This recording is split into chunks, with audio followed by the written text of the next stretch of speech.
The heavy iron gates of Ashbourne Manor didn't just slam shut. They severed the very thread of Ilara's existence, leaving her standing in the biting, marrow-deep chill of a December gale, with nothing but the thin silk of her travel cloak and the crushing weight of her own perceived failure. Before we delve into this tale of betrayal and the magnificent fire of a woman's rebirth, please subscribe to our channel to ensure you never miss a moment of these timeless chronicles. The cold verdict of winter. The silence of the snowy driveway was broken only by the rhythmic crunch of carriage wheels fading into the distance, the Duke's carriage, carrying the man who had promised to cherish her until death, but who had instead traded her for the promise of a more fertile womb. Julian, the Duke of Ashbourne, had not even looked at her as he signed the papers of annulment. He had stood by the hearth, warming his hands, while his mother, the Dowager Duchess, spat words of venom that seemed to freeze the very air in the parlor. They called her a dry well, a useless ornament, and a stain upon the lineage of a grand house. Lyra had searched Julian's face for a flicker of the man who had once read her poetry in the rose garden, but she found only a hollow mask of duty and the cold, calculating ambition of a man obsessed with a legacy he feared was slipping through his fingers. The Dowager had been the one to hand Lyra the small leather satchel, containing a measly pittance of coin, hardly enough to last a month at a common inn, and commanded the guards to escort her to the boundary of the estate. The humiliation was a physical ache, a raw wound in her chest that throbbed with every shallow breath. As she walked toward the village, the wind whipped her auburn hair into a frenzy, stinging her cheeks like the lashes of a whip. She was 22 years old, a daughter of a minor barony that had long since crumbled into death, and she had nowhere to go. Her parents were gone, her friends had vanished the moment the rumors of her barrenness began to circulate through the tongue, and her husband had discarded her like a piece of spoiled fruit. But as Lyra reached the edge of the woods that bordered the Ashbourne lands, a strange, fluttering sensation stirred deep within her, a sensation she had felt for weeks but had been too terrified, too suppressed by the Dowager's constant harping to acknowledge. It was a soft, insistent drumming, a secret life force that the Duke's prestigious physician, a man bought and paid for by the Dowager's gold, had conveniently failed to mention during his cold clinical examinations. The physician had told Julian that Lyra was biologically incapable of conception, a lie designed to facilitate a divorce so Julian could marry the daughter of an earl with a sprawling dowry and a reputation for robust health. Lyra stopped by an ancient gnarled oak tree, her hand trembling as she pressed it against her lower abdomen. The fluttering came again, stronger this time, a defiant pulse against the palm of her hand. A sob, jagged and hot, tore from her throat. She wasn't empty. She wasn't a failure. She was carrying the very thing they had cursed her for lacking. And yet the irony was a bitter poison. If she returned now, if she crawled back to the gates and announced her state, they would take the child and likely cast her into a sanitarium or keep her as a prisoner in the nursery, a mere vessel to be used and then forgotten. The Dowager would never let Lyra raise a duke's heir with the freedom she deserved. The snow began to fall in earnest, thick white flakes obscuring the road back to the village. Lyra looked at the manor house one last time, its gray stone towers looming like gravestones against the darkening sky. She hated that house. She hated the polished floors that had heard her weeping at night, and she hated the bed where Julian had turned his back on her when the months passed without a quickening. A new kind of heat began to rise within her, not the heat of shame, but the slow-burning ember of a white-hot rage. They had discarded her. They had thrown her to the wolves in the middle of a winter storm. Very well, she thought, her fingers tightening around the straps of her bag. Let them believe the lie. Let them search for their legacy in the beds of other women, while the true blood of Ashbourne walked out into the wild. Her boots, thin and unsuitable for the terrain, sank deep into the drifts as she turned away from the road and headed toward the denser part of the forest. She remembered stories of a cousin who had lived near the northern coast, a woman who had married a fisherman and found peace far from the suffocating etiquette of the capital. It was a desperate hope, a journey of hundreds of miles on foot and by mail coach, but it was the only path that didn't lead to a slow death in a London slum. As the light faded into a bruised purple twilight, the cold began to numb her limbs. Her breath came in ragged gasps, and the weight in her womb seemed to grow heavier, a precious anchor pulling her toward the earth. She found a small rock overhang, a shallow cave that offered a modicum of shelter from the wind. She huddled there, wrapping her cloak tight, shivering so violently her teeth rattled. She thought of Julian sitting by his fire, sipping brandy, perhaps already looking at portraits of prospective brides. She thought of the dowager's cruel smile as the gates closed. "I will survive," Lyra whispered into the dark, her voice a ghost of a sound.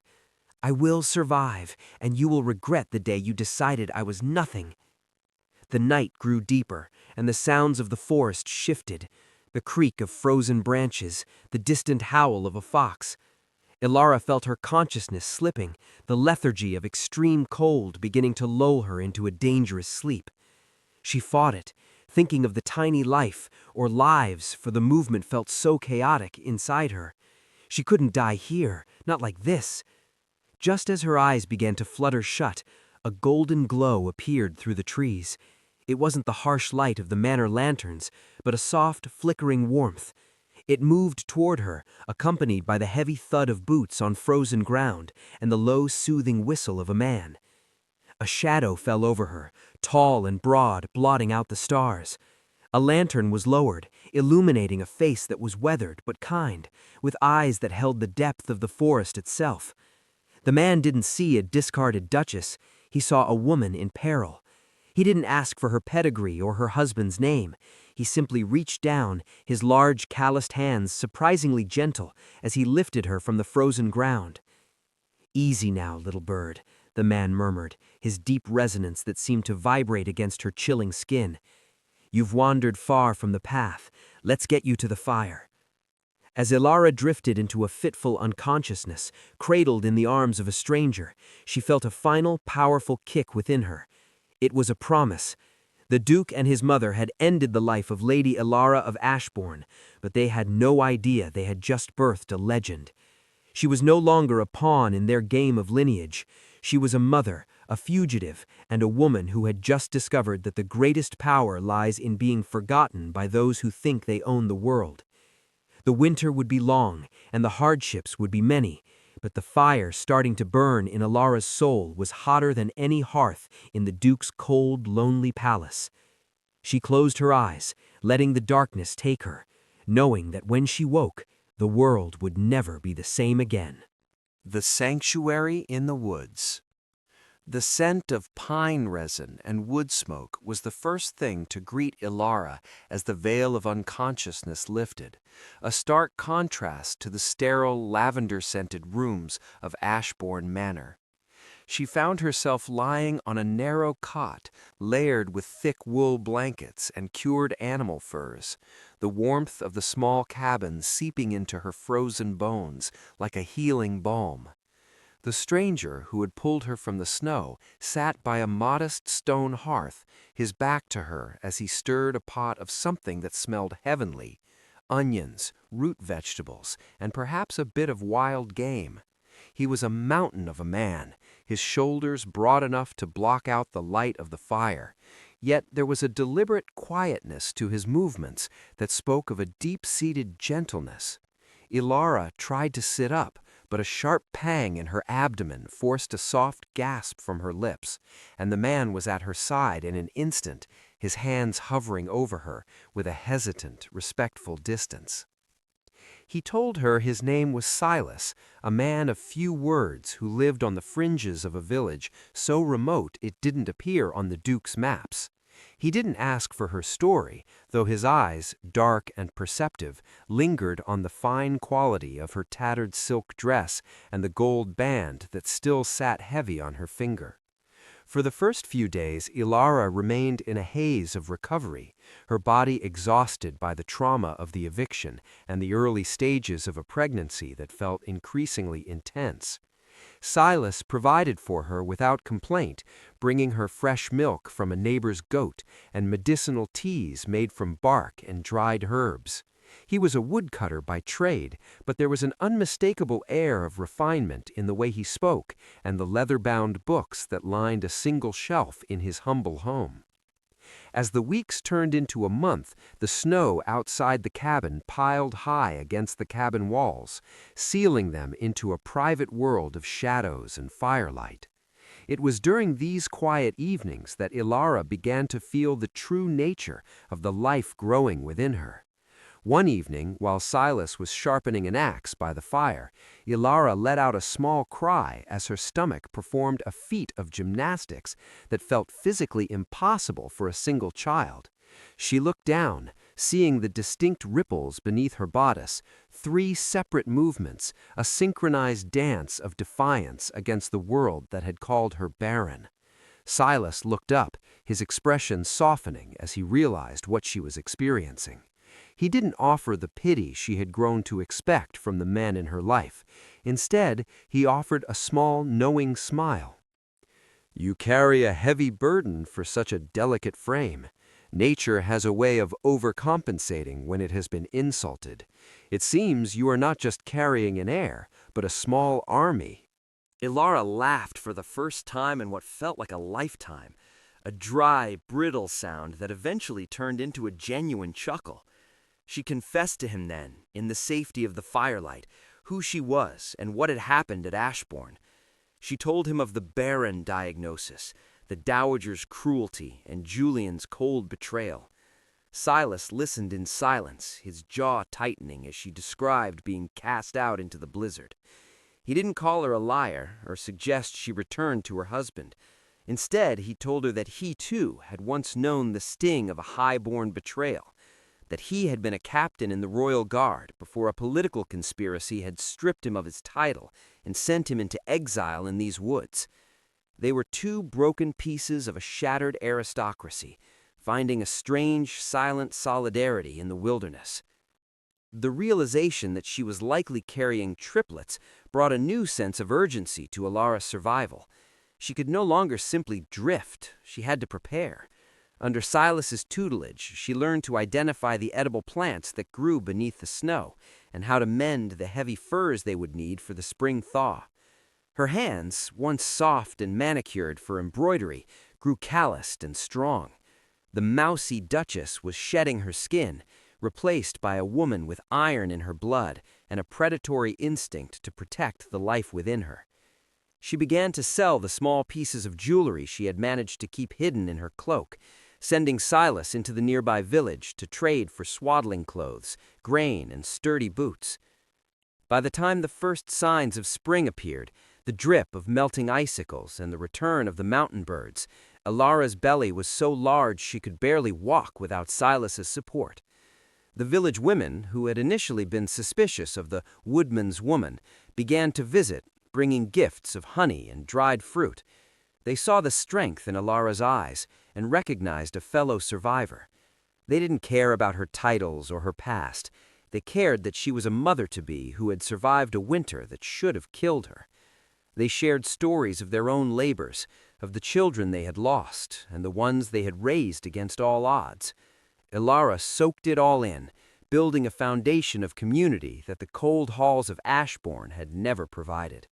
Despite the peace she found in the woods, the memory of Julian's face haunted her dreams. She often wondered if he had married his earl's daughter yet, or if the dowager was already pressuring the new bride for a sign of a child.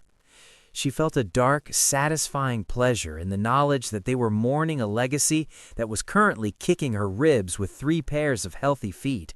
She was the keeper of the Ashbourne bloodline, and she would guard it with the ferocity of a wolf. She began to plan, not for a return to her old life, but for a future where her children would never have to know the conditional love of a duke. Silas became her anchor, his presence a constant, grounding force. He never pressured her for more than she was willing to give, but the tension between them grew, not of the romantic sort that she had known with Julian, which was based on duty and expectation, but a deep, soulful connection born of shared hardship. He looked at her not as a vessel for an heir, but as a woman of incredible spirit.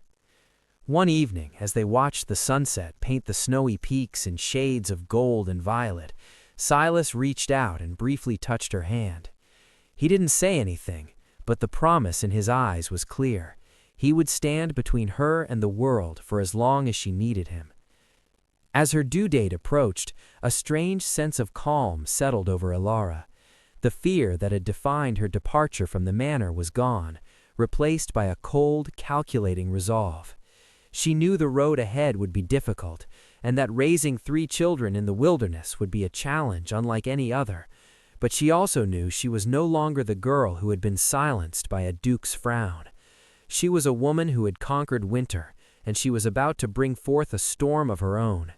She looked toward the horizon, toward the distant world that had rejected her, and whispered a silent vow to her unborn children. They would be strong, they would be loved, and one day the world would know their names, and the name of the mother who had saved them. The birth of the phoenix. The midsummer heat hung heavy and golden over the valley, the scent of wild thyme and sun-baked pine needles wafting through the open windows of Silas's cabin as the first pangs of a life-altering labor gripped Lyra's spine. It was a rhythmic, bone-deep ache. It signaled the end of her hiding and the thunderous beginning of her vengeance. For hours, the small timber home was transformed into a battlefield of creation. The local midwife, a sturdy woman named Martha, with hands that smelled of lavender and earth, moving with the calm efficiency that kept Lyra anchored to the present. Silas paced the perimeter of the cabin like a sentinel, his shadow flickering against the logs as the sun dipped below the horizon, casting long, bloody streaks of crimson across the sky. The pain was unlike anything Lyra had ever imagined, a tidal wave that threatened to drown her, yet with every surge she visualized the cold, disappointed face of the Dowager Duchess and found a fresh well of endurance. She screamed not from agony, but from a primal release of every silent tear she had shed in the drafty corridors of Ashbourne. When the first cry pierced the air, a robust, indignant wail, Martha let out a triumphant laugh, holding up a son with a shock of dark hair and the piercing blue eyes of the Ashbourne line.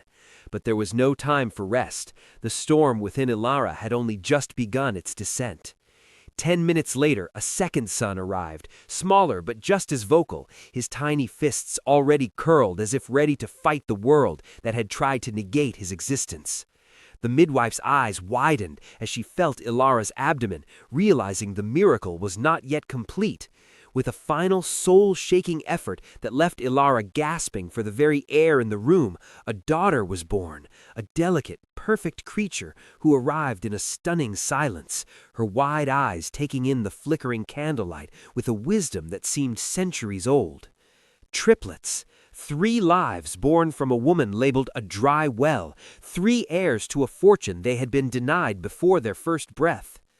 As Lyra lay exhausted, her damp hair clinging to her forehead, Silas entered the room with a reverence usually reserved for cathedrals.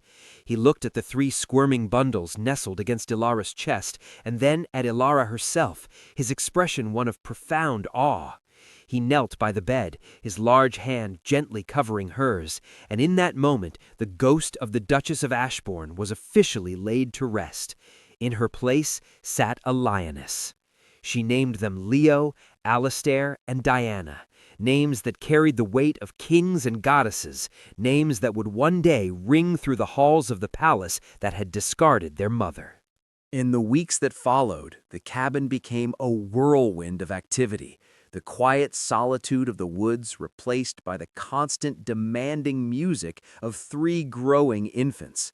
Silas proved to be an unexpected natural with the children, his massive arms providing a secure cradle for the tiny trio while Lyra recovered her strength. It was during these long nights of shared vigil that Silas finally revealed the full extent of his past. He wasn't just a disgraced captain. He was Silas Thorne, the younger brother of an earl who had been framed for a border skirmish that nearly sparked a war. He had chosen the woods over a gallows, but he still held the documents and the seals that could prove his innocence and his connection to the high circles of the capital. "They think we are ghosts, Lyra," Silas whispered one evening as he rocked Diana to sleep. "The Duke, my brother, the king's advisors, they believe they have successfully buried the people who inconvenienced them. They don't realize that ghosts have the most freedom to haunt." Lyra looked at her sons, who were thriving on the rich milk and mountain air, their limbs growing sturdy and their spirits bold. She realized then that she could not stay in the woods forever. To raise these children as commoners would be to allow Julian and his mother to win. It would be to let the lie of her barrenness stand as historical fact. She needed to return, but not as a supplicant. She needed to return with a power so absolute that no one, not even a duke, could question the legitimacy of her brood. She began to save every copper Silas earned from his timber, and she started a small business of her own, using her knowledge of herbalism and the high society trends she remembered to create potent tinctures and fine embroidery that Silas sold in the larger trading towns.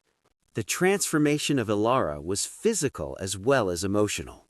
The soft, rounded edges of her youth had been honed into a lean, elegant strength. Her skin was bronzed by the sun, and her eyes, once perpetually downcast, now held a sharp, discerning fire. She spent her evenings reading Silas's books, educating herself on the changing laws of the land and the current political climate of the kingdom. She learned that Julian had indeed remarried, but the union was whispered about in the trading towns as a disaster. The new duchess was sickly and had yet to produce a single child, and the duke's desperation was becoming a matter of public ridicule. The irony was a sweet nectar to Lyra. She imagined the dowager's face as each month passed without a pregnancy, the frantic consultations with physicians, and the growing gloom over Ashbourne Manor. She felt no pity. Every time she looked at her 3 healthy, vibrant children, she felt a surge of cold, righteous triumph. She was the one holding the future of the Ashbourne name in her hands, and she would choose the moment of its revelation with the precision of a master assassin. One afternoon, while Lyra was gathering berries near the stream with the toddlers playing in the grass nearby, a party of riders appeared on the ridge. They were dressed in the charcoal and silver of the royal hunt, their horses fine-blooded and restless. At the center of the group sat a man on a white stallion, his presence commanding the very air around him. It was King Alaric, a monarch known for his fairness, but also for his deep, brooding loneliness since the death of his queen years prior. Lyra didn't hide. She stood tall, her hair braided with wildflowers, her 3 identical sets of eyes turning toward the newcomers with fearless curiosity. The king drew his rein, his gaze locking onto the striking woman and the 3 golden children at her feet, and for a moment the entire forest seemed to hold its breath. A royal encounter. The king's gaze did not merely fall upon Lyra. It lingered with a heavy, contemplative weight that seemed to strip away her rustic woolen skirts and reveal the noble marrow beneath.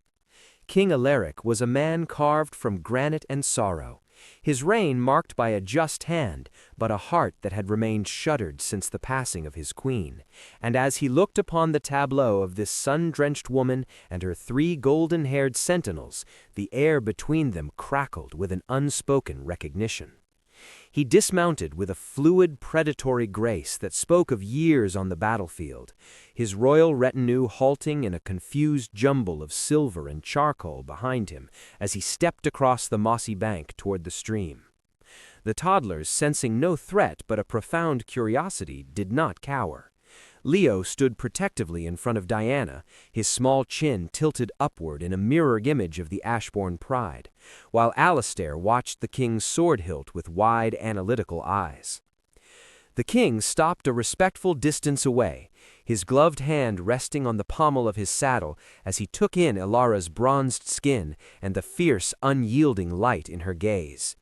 He had seen the finest beauties of the continent, women painted and powdered into porcelain perfection, but he had never seen a woman who looked as if she had swallowed the sun and survived the burn. He asked for a drink of water, a simple request that Ilara met with a steady hand, dipping a wooden ladle into the crystalline spring and offering it to him without a curtsy, her silence a bold declaration that in these woods she was the sovereign of her own fate. Alaric drank, his eyes never leaving hers, noting the way she stood, shoulders back, head high, the unmistakable posture of a woman born to velvet who had chosen the thorns instead. "You have a queenly manner for a woman of the woods, mistress," Alaric remarked, his voice a rich baritone that carried the authority of the throne and the weariness of the man behind it. He gestured toward the triplets, who had returned to their game of chasing dragonflies, their laughter ringing out like silver bells against the backdrop of the ancient oaks. "And your children, they bear a striking resemblance to a certain ducal line I know well, a line that is currently mourning its own extinction in the south." Ilara felt a chill that had nothing to do with the mountain breeze, but she did not flinch. She merely adjusted the basket of berries on her hip and met the king's scrutiny with a cold, clear honesty. She told him that the children were hers and hers alone, and that whatever resemblance they bore to the ghosts of the past was a trick of the light and a cruel joke of nature. Alaric smiled then, a rare, fleeting movement of his lips that didn't quite reach his haunted eyes, and Ilara realized that he wasn't fooled for a second. He was a man who dealt in bloodlines and legacies, and he recognized the Ashbourne features as clearly as he recognized his own reflection in the water. Over the next several days, the royal hunt remained encamped in the valley, a presence that unsettled the village but brought a strange electric tension to the cabin. The king returned to the stream every afternoon, sometimes alone and sometimes with Silas, whom he had recognized instantly as the captain he had once trusted and eventually missed. The two men spoke of old wars and new betrayals, but the king's attention always drifted back to Ilara. He watched her mend nets, grind grain, and command her 3 spirited children with a mixture of tenderness and iron discipline. He saw the way she handled the woodman Silas with a deep platonic respect that held no room for the romantic submissiveness the king was accustomed to seeing in his court. Alaric began to bring small gifts, not jewels or silks, which would have been an insult to her current life, but books of philosophy, rare seeds for her garden, and a set of wooden soldiers for the boys. He sat on the porch of the cabin, listening to Ilara speak of the resilience of the mountain people and the hypocrisy of the city she had left behind. She spoke with a sharp, cynical wit that delighted him, her mind as quick and dangerous as a rapier. He found himself sharing the burdens of his crown, the loneliness of a throne surrounded by sycophants, and the grief of a man who had everything but a family to call his own. The attraction was not the fleeting spark of a summer romance, it was the slow, steady pull of 2 celestial bodies finding a common orbit. One evening, as a thunderstorm gathered on the horizon, Alaric sat with Ilara while the children slept inside. He spoke of the Duke of Ashbourne, mentioning that Julian was in the capital, desperate and failing, his name becoming a punchline in the gambling dens because he could not produce an heir with his new, fragile duchess. He watched Ilara's face closely as he spoke, seeing the flicker of cold satisfaction in her eyes. He told her that the Dowager Duchess was scouring the countryside for a miracle, consulting mystics and charlatans, her pride crumbling along with the estate's walls. "The world thinks you are dead, Ilara," the king said quietly, using her name for the first time without the shield of a title. "They think the winter took you. But I see a woman who has built a kingdom in the shadows. I see a mother who has saved the very legacy that discarded her. The question is, how much longer will you allow them to believe the lie? How much longer will you deny these children their birthright and yourself the justice you earned in the snow?" Lyra looked at the sleeping forms of her children through the open door, her heart aching with a complex blend of love and ambition. She knew that to stay here was to keep them safe, but to stay here was also to keep them small. They were sons of a duke and daughter of a duchess, and they deserved the world she had been forced to flee.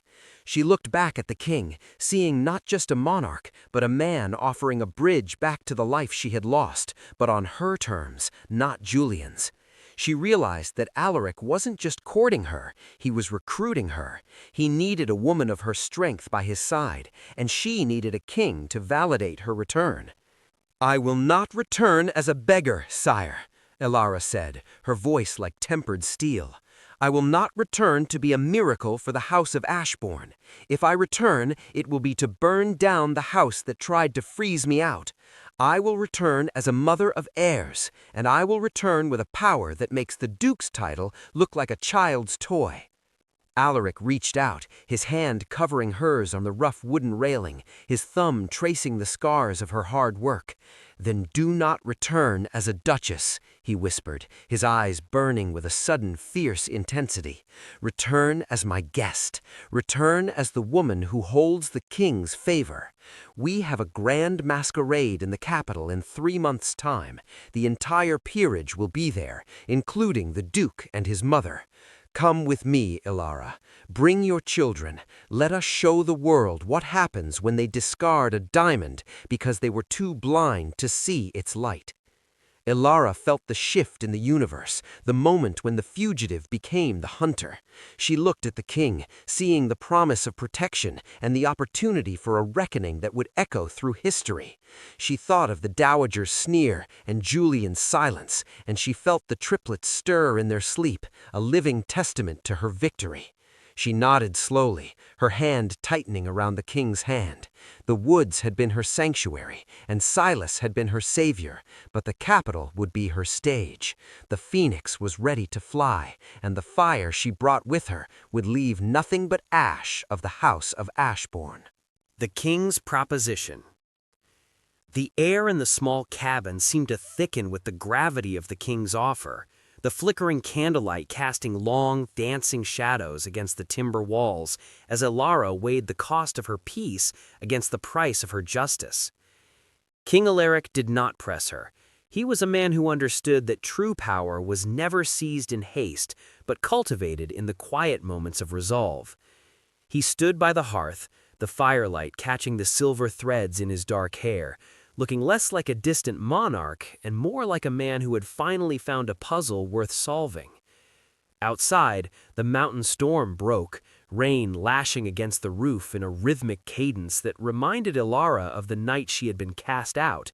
But this time she was not shivering in the dark. She was seated at the table of a king, holding the winning hand in a game Julian didn't even know was being played. The king began to detail the intricacies of his plan, his voice low and steady as he mapped out the social battlefield of the upcoming season.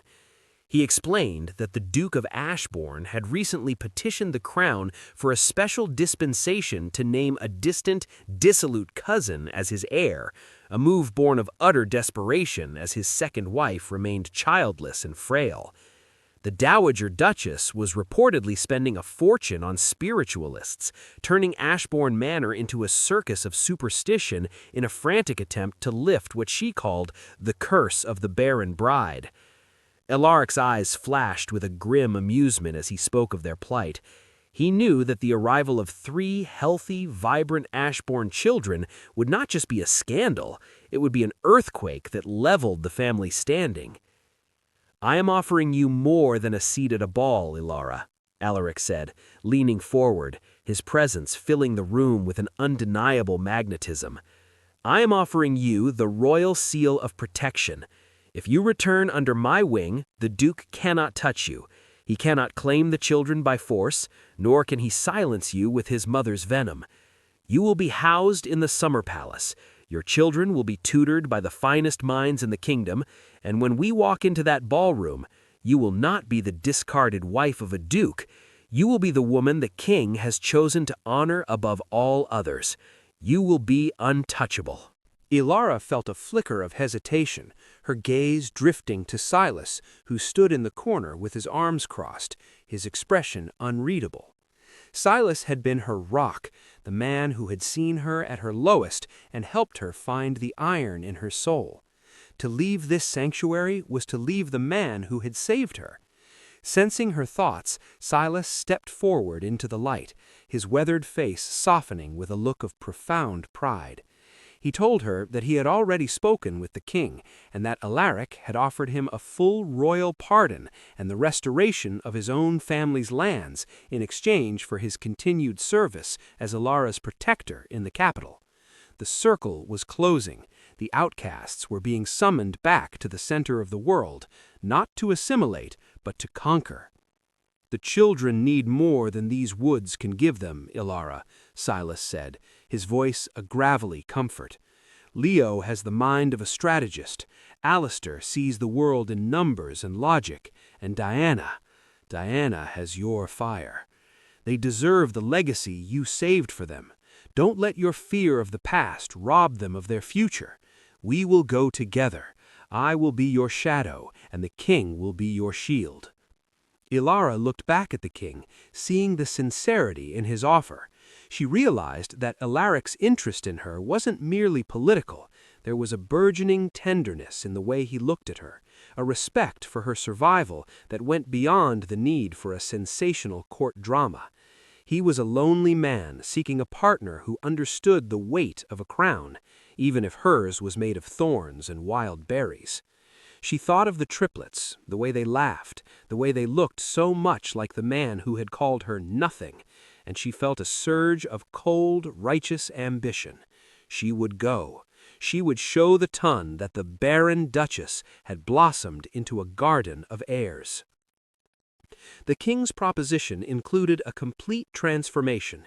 He promised to send his personal dressmakers and tutors to the village under the guise of a merchant's party, ensuring that when Lyra arrived in the capital, she would possess the polish and poise of a queen. He wanted her to be a mystery, a whispered legend that would reach a crescendo at the Grand Masquerade. They would spend the next 2 months preparing, honing her natural elegance into a weapon of social destruction. Lyra agreed, but with one condition. She would not hide the truth of her children's parentage. She wanted Julian to know, the moment he saw them, exactly what he had thrown away in the snow. "He will know," Alaric promised, reaching across the table to take her hand. His touch was warm and firm, a silent vow of solidarity. "He will see his face in theirs, and he will realize that while he was chasing shadows, you were raising the sun. We will make him watch as the king recognizes your sons as the rightful heirs to the Ashbourne name, or perhaps something even greater. The Duke has forgotten that the king's favor is the only currency that truly matters in this realm." As the king and his retinue prepared to depart the following morning, the atmosphere in the village changed.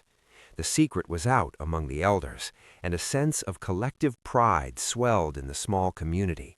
They had protected a queen in their midst, and now they would watch her ascend. Lyra stood on the porch, holding Diana on her hip, while the boys stood tall beside Silas. Alaric mounted his white stallion, looking down at her with a promise of return in his eyes. He didn't say goodbye, he simply touched his hand to his heart and turned his horse toward the south. The preparations began almost immediately. Silas worked with the boys, teaching them the basics of deportment and the history of the realm, while Lyra spent hours with the king's envoys, reclaiming the refined speech and intricate etiquette of her youth. But she refused to let them soften her edges. She kept her bronzed skin, her strong hands, and the sharp, direct way she looked people in the eye. She was not going back to be a doll. She was going back to be a reckoning. She practiced her walk, the rhythmic, graceful stride of a woman who had hiked mountain trails and birthed 3 lives without a single whimper of defeat. By the end of the second month, the cabin was filled with trunks of velvet, silk, and fine lace, all in shades of emerald, gold, and deep midnight blue, colors that emphasized her vibrant hair and the new, commanding light in her eyes. The children were delighted by their new clothes, though they still preferred running barefoot in the grass. Lyra watched them, her heart full of a fierce, protective love. She knew that the world they were entering was full of vipers, but she also knew that she had raised 3 little lions. They were ready. She was ready. The Duke and his mother were waiting for a miracle, and they were about to get one, delivered on the arm of the king himself. As they boarded the royal carriage that had come to collect them, Lyra took one last look at the cabin. It had been her cocoon, the place where the broken girl died and the powerful woman was born. She felt a brief pang of nostalgia, but it was quickly eclipsed by the image of the Ashbourne gates. This time, when they opened for her, they would stay open. She settled into the plush velvet seats, the triplets marveling at the luxury, and felt the carriage begin to move. The journey to the capital was a long one, but for Lyra, it was a march toward a victory, 3 years in the making. The king's proposition was no longer just a plan, it was a destiny in motion. The Duke's desperation. The corridors of Ashbourne Manor had grown cold, not from a lack of firewood, but from the encroaching silence of a house that had lost its pulse. Julian, the Duke of Ashbourne, stood by the tall windows of his study, staring out at the same driveway where he had watched his first wife disappear into a shroud of white 3 years ago. His reflection in the glass was that of a man aged decades in a handful of seasons. The vibrant, arrogant nobleman was gone, replaced by a hollow-eyed specter haunted by the ticking of a clock that seemed to mock his every failure. The second Duchess, a frail girl named Beatrice, was currently confined to her chambers with yet another bout of nerves, though the entire household knew it was the weight of the dowager's expectations that was truly crushing the life out of her. Julian's desperation was a palpable, suffocating thing that clung to the velvet hangings and the heavy mahogany furniture. He had done everything the law and his mother required. He had discarded a woman he once loved for the sake of a lineage that now felt like a curse. The Earl's daughter he had married was high-born and wealthy, yet her womb remained as silent as the grave, a bitter irony that Julian felt in the marrow of his bones. He had spent a fortune on the most renowned physicians in London, men who arrived with silver instruments and departed with heavy purses, leaving behind only vague promises and empty vials of tonic. The rumors in the city were becoming a roar. The Barren Duke was the subject of every whispered jest in the clubs of Pall Mall, his name a synonym for a dying fire. The door to the study creaked open, and the Dowager Duchess swept in, her silk skirts hissing against the floor like a nest of vipers. She had grown sharper with age, her features pinched into a permanent mask of disdain. She clutched a letter in her claw-like hand, her eyes bright with a frantic, feverish light. She did not ask after Beatrice or Julian's health. She lived only for the preservation of the Ashbourne name, a goal that was slipping through her fingers like dry sand. The Dowager slammed the letter onto the Duke's desk, her voice a shrill rasp that set Julian's teeth on edge. "The king is returning from the north, Julian," she hissed, her finger tapping the royal seal. "And the gossip from the border towns is maddening. They say he is not traveling alone. They say he has found a woman, a commoner or perhaps a widow, who has captured his favor so completely that he has installed her in the summer palace. But that is not what concerns me. The spies say she travels with children, 3 of them, and that the resemblance to our house is so striking it has set the king's own guard to whispering." Julian felt a sudden, sharp jolt in his chest, a ghost of a memory flickering in his mind. He thought of Lyra, the way she used to tilt her head when she laughed, the specific shade of auburn in her hair that looked like trapped embers in the sunlight.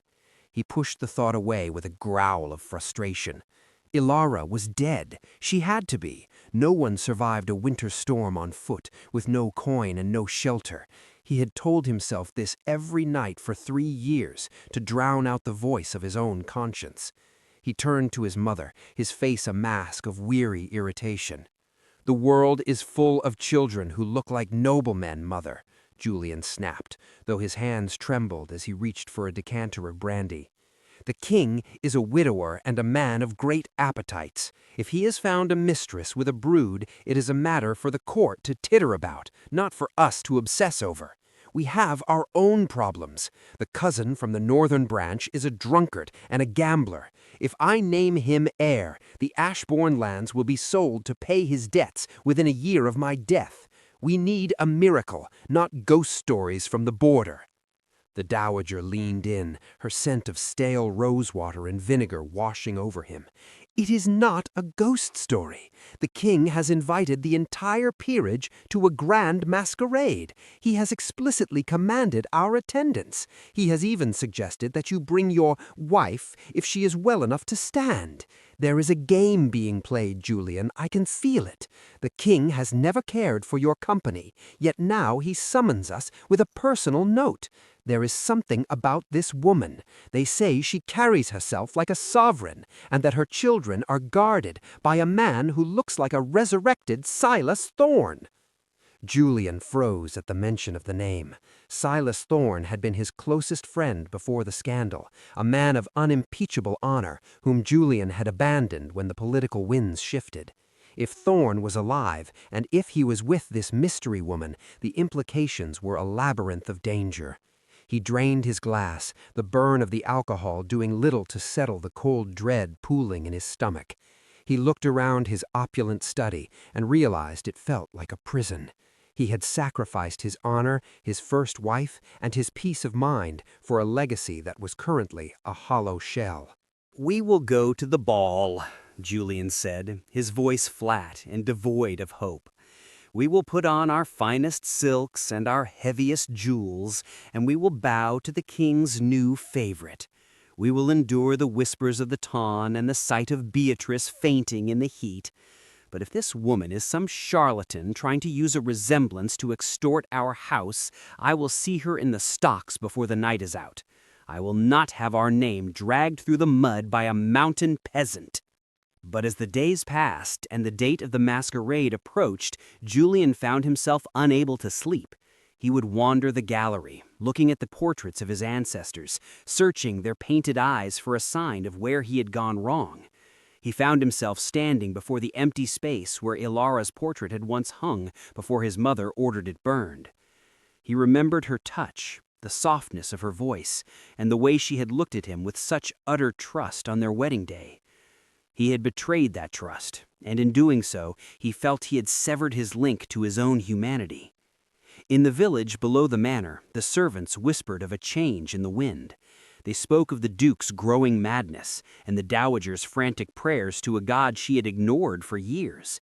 They felt the tension building toward the capital, a sense that a reckoning was coming that would sweep away the old rot of Ashbourne. Julian felt it too. He felt as if he were walking toward a gallows, the rope tightening with every mile the carriage traveled toward the city. He was a man drowning in his own desperation, clinging to a title that felt like a lead weight, unaware that the woman he had discarded was currently standing on the balcony of the summer palace, watching the same moon and preparing to deliver the final blow.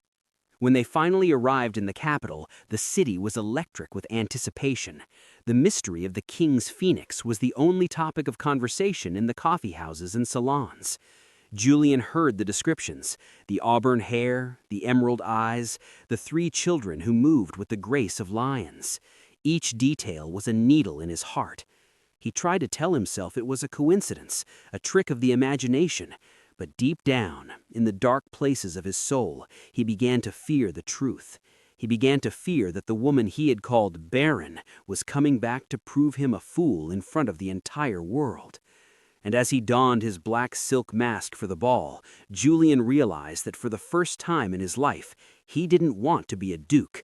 He wanted to be a man who could go back to that snowy night and open the gates. The return to the lion's den. The summer palace was a sprawling masterpiece of white marble and manicured gardens, a gilded cage that Lyra now inhabited not as a prisoner, but as its most formidable occupant. As the carriage had crossed the threshold of the capital, Lyra had felt the shift in the very atmosphere.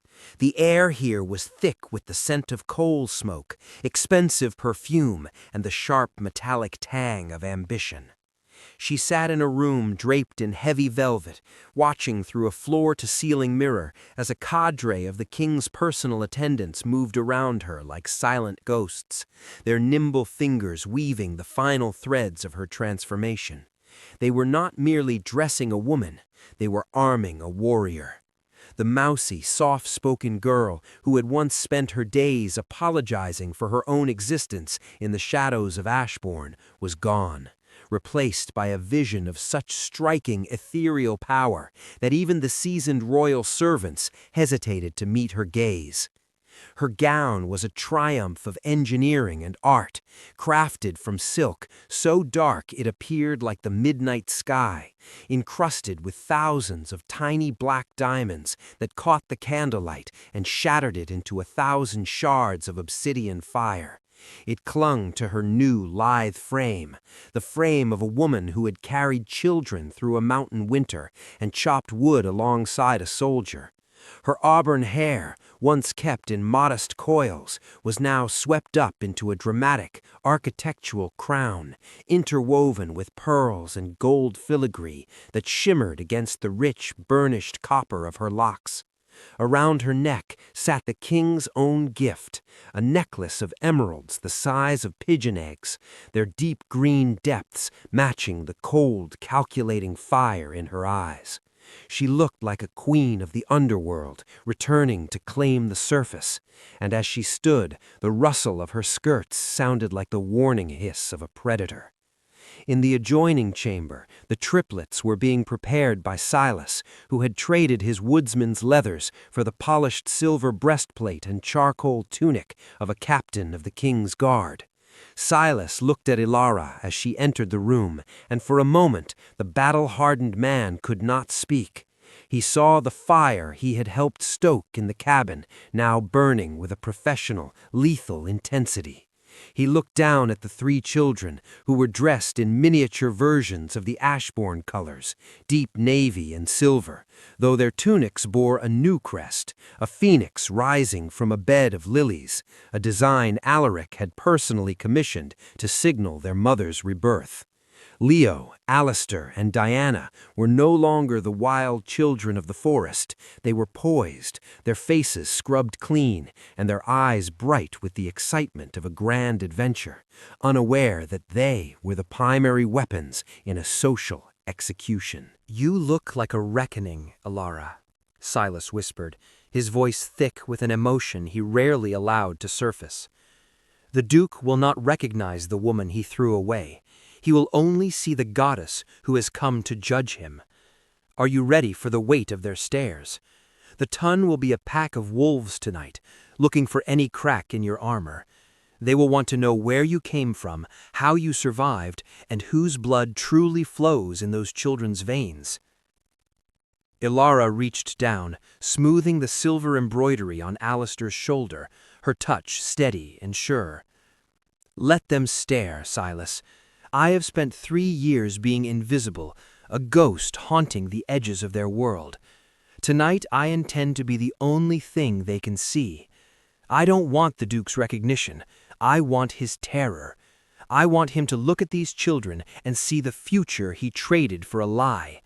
I want the dowager to see that the dry well she cursed has flooded her world with heirs she can never claim." The king arrived shortly before departure, his presence a stabilizing force in the high-tension atmosphere of the palace. Alaric was dressed in the formal black and gold of the monarchy, his chest adorned with medals of valor, but his eyes were reserved only for Lyra. He walked toward her, taking her gloved hand and pressing a lingering kiss to her knuckles, his gaze traveling over her transformation with a mixture of pride and something deeper, a growing, undeniable devotion. He had seen her at her most vulnerable, covered in flour and nursing infants in a log cabin, and he found her no less magnificent in the finery of a court favorite. He knew the risk they were taking. If the scandal broke poorly, it could tarnish his own reputation. But Alaric was a man who played for high stakes, and he believed in Alara's spirit more than he feared the gossip of the peerage. "The carriage is waiting," Alaric said, his voice a low, steady rumble that calmed the fluttering nerves in Alara's stomach. "The Duke and his mother arrived at the ballroom an hour ago. My spies tell me Julian is pacing the perimeter like a trapped animal, and the Dowager is holding court near the punch bowl, her eyes scanning every entrance. They are waiting for a ghost, Ilara. They expect a scandal. They do not expect a triumph. Remember, tonight you are my guest, my confidant, and the woman who holds the king's ear. You owe them nothing, not a word, not a curtsy, not even a glance, unless you deem them worthy of it." As they moved toward the royal stables, the triplets marched behind them with a solemnity that made Ilara's heart swell. She had coached them well, turning the ball into a royal game, where they were the secret princes and princess of a hidden kingdom. She knew the psychological impact their presence would have. To see one child who resembled the Duke might be dismissed as a coincidence. To see three, identical in their aristocratic features and their bold, ashbourne blue eyes, would be an undeniable verdict of truth. The carriage ride through the city was a blur of torchlight and cheering crowds, the common people of the capital sensing the drama that was about to unfold at the palace. When the royal carriage pulled up to the grand ballroom, the silence that fell over the waiting line of noblemen and their ladies was absolute. The doors were flung open by footmen in white and gold, and the king stepped out first, offering his hand to a woman whose identity was hidden behind a mask of exquisite black lace.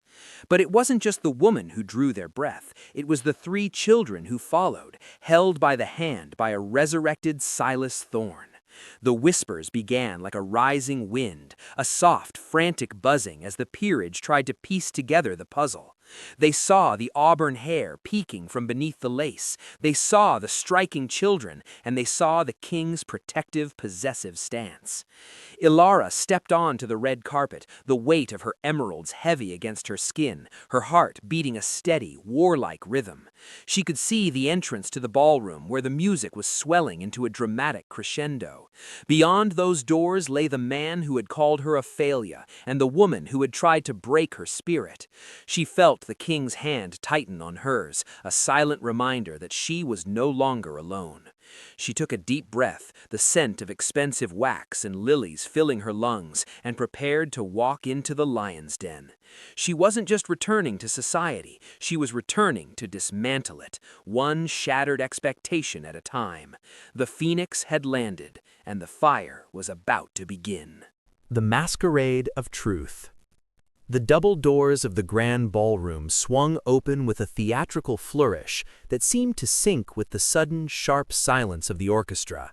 1,000 candles, suspended in massive crystal chandeliers, flickered as if the room itself had taken a sharp intake of breath.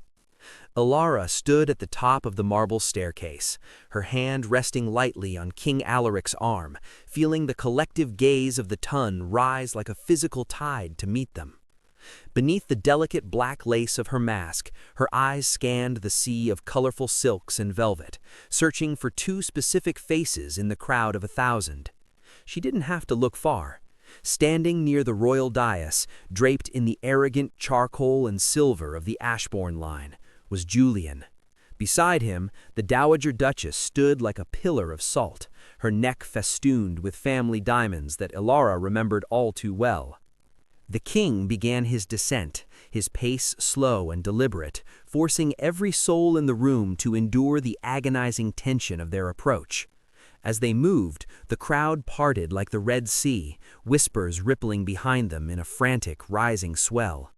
Ilara could see Julian's posture change. He went from a state of weary boredom to a rigid, trembling stillness. His eyes, visible through the slits of his own mask, were fixed on the three children walking behind the king.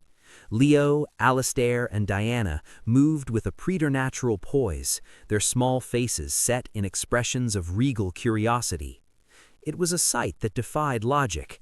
3 children who bore the unmistakable sharp-jawed beauty of the Ashbourne ancestors, appearing out of thin air on the arm of the monarch. When they reached the center of the floor, the king stopped directly in front of the duke. The act of proximity was an act of psychological warfare. Julian's breath was coming in shallow hitches, his gaze darting between the king and the masked woman who stood before him.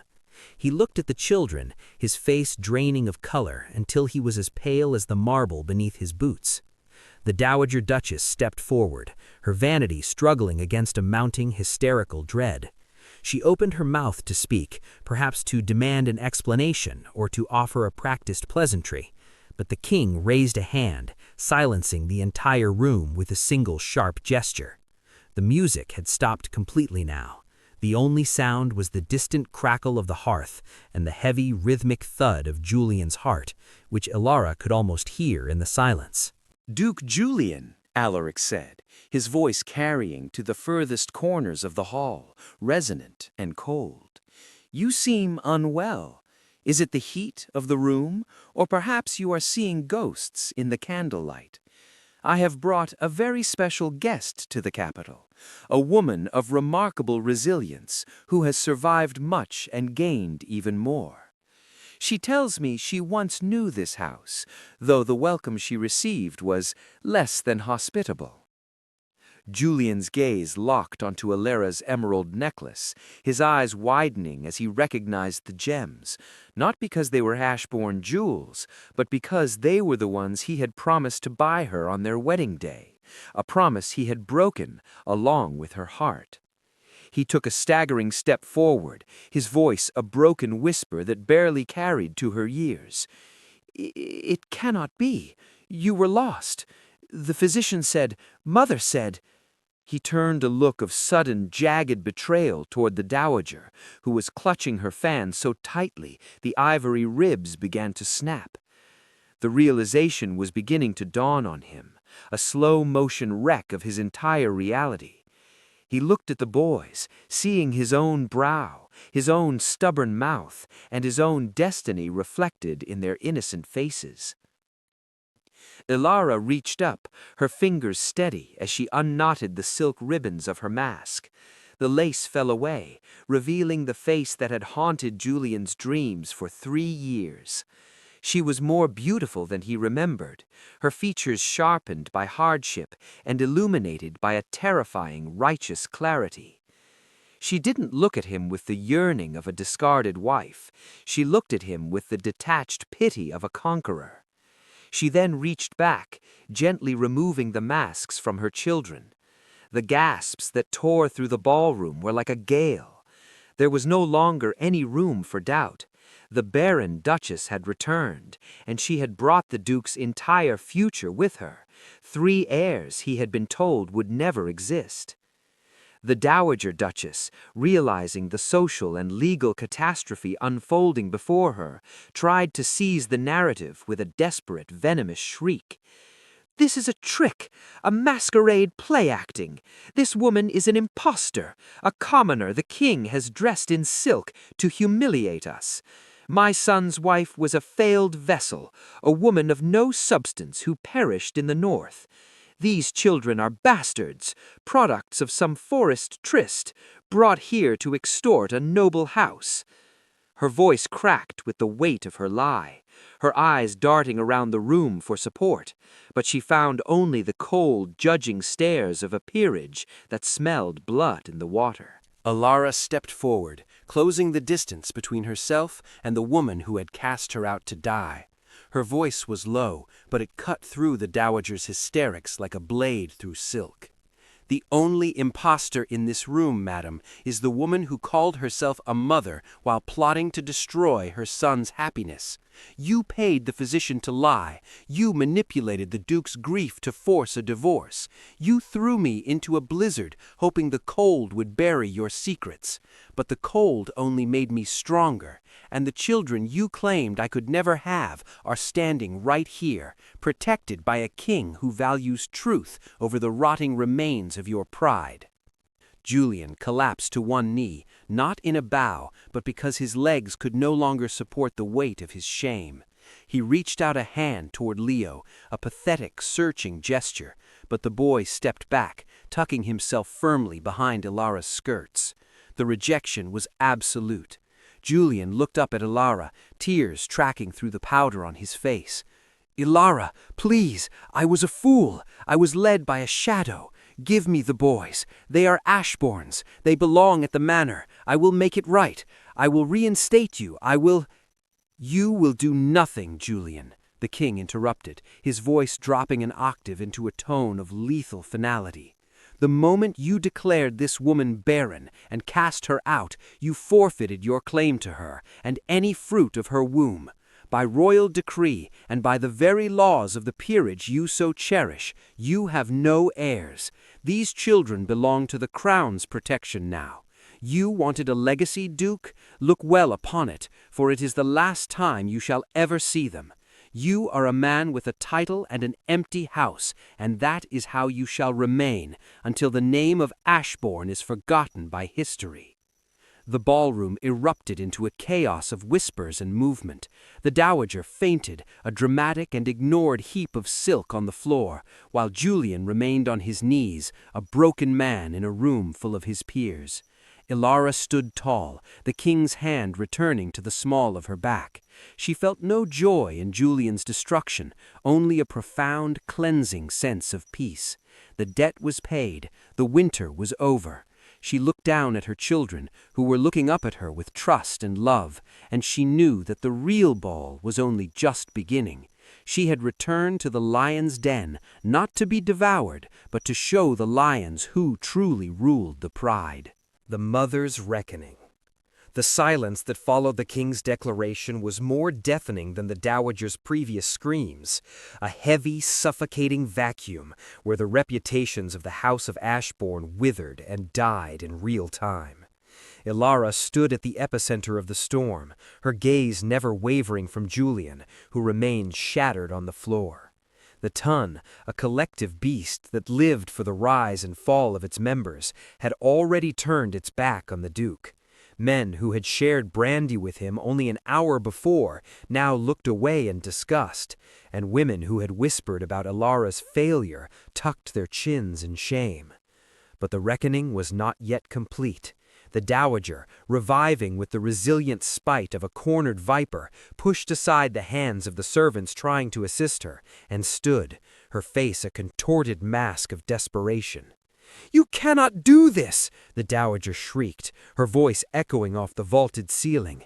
"The law of the land is clear. If those are my son's children, they are the property of the Ashbourne estate. They are the blood of dukes, not playthings for a king's whim.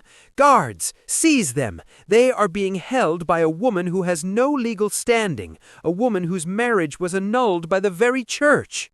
She pointed a trembling skeletal finger at Leo and Alistair, her eyes burning with a terrifying possessiveness.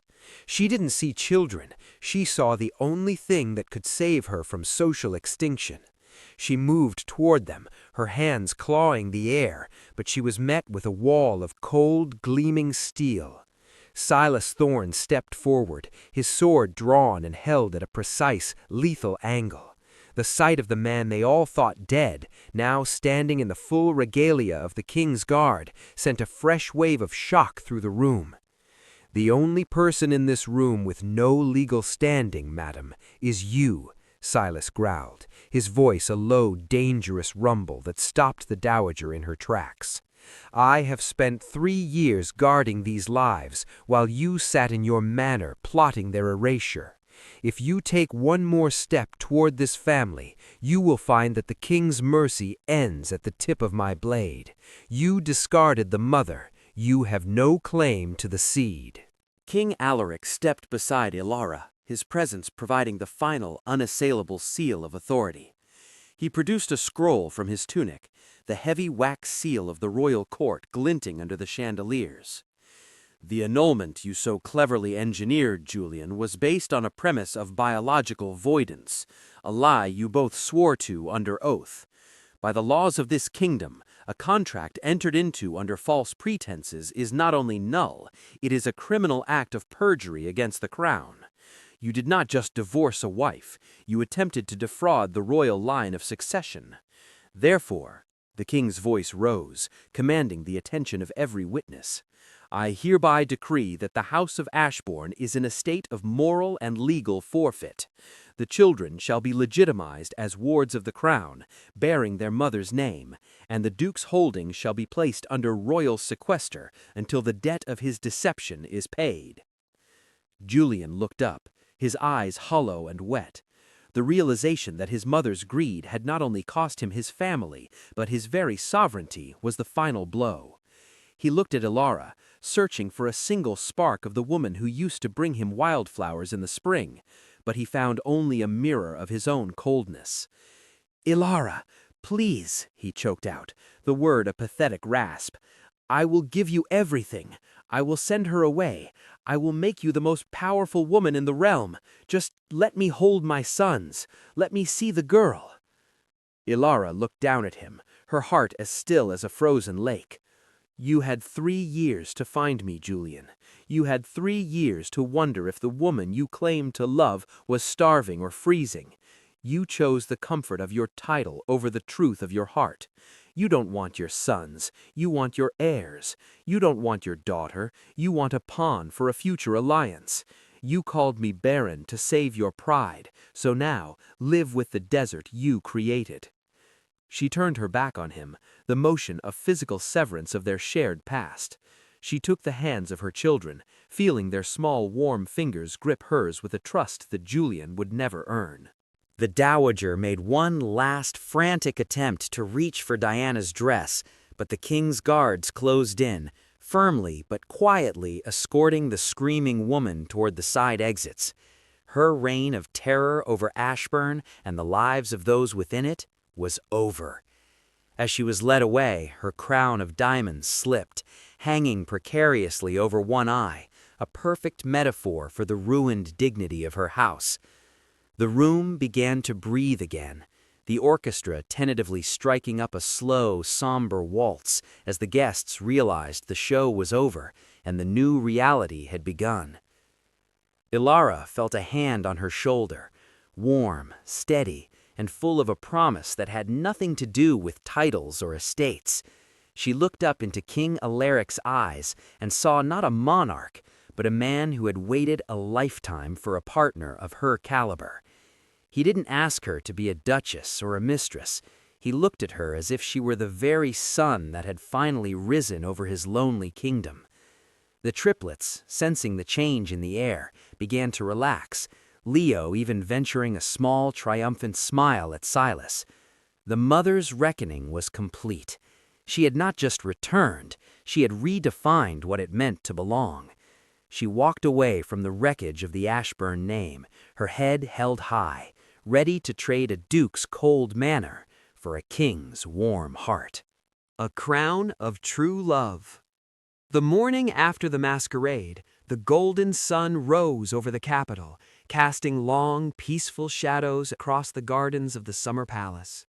The frantic whispers of the ton still echoed in the streets below, but within the high stone walls, a profound silence had taken root, a silence born of resolution. Lyra stood on the terrace, watching her children run through the dew-kissed grass with Silas, their laughter a vibrant melody that signaled the end of their long winter journey. She was no longer a fugitive, nor was she a discarded wife. She was a woman who had reclaimed her soul. King Alaric joined her on the terrace, his heavy robes replaced by a simple tunic, looking more at peace than she had ever seen him.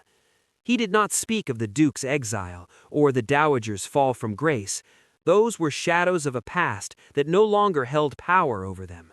Instead, he took her hand and looked out over the kingdom they would now shape together.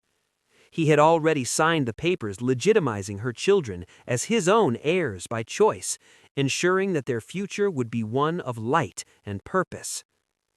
"The world will always remember the woman who returned with the king," Alaric whispered, his voice full of a tender, unyielding respect. "But I will remember the woman who survived the snow. You are the heartbeat of this palace now, Lyra." Lyra leaned her head against his shoulder, feeling the warmth of the sun and the steady pulse of a life lived with honor. She thought of the cold gates of Ashbourne and realized they had not been a prison door closing, but a threshold to a world she was meant to conquer. She had lost a duke, but she had gained a kingdom, a family, and most importantly, herself. The fire of the phoenix had settled into a steady, warming hearth, and as she watched her children play, Lyra knew that the greatest romance wasn't the one she had lost, but the one she had built with her own 2 hands. The story of Lyra is a reminder that the world's verdict on your value is often nothing more than a reflection of its own limitations. Just as the Duke's coldness could not freeze the life blooming within her, the labels people place on you cannot define your ultimate potential. If you are currently in a winter of your own, feeling discarded, overlooked, or told that you are not enough, remember that the very people who close the gates on you are often the ones who will one day have to watch you rise from the distance. Your worth is not a fixed point, it is a fire you carry.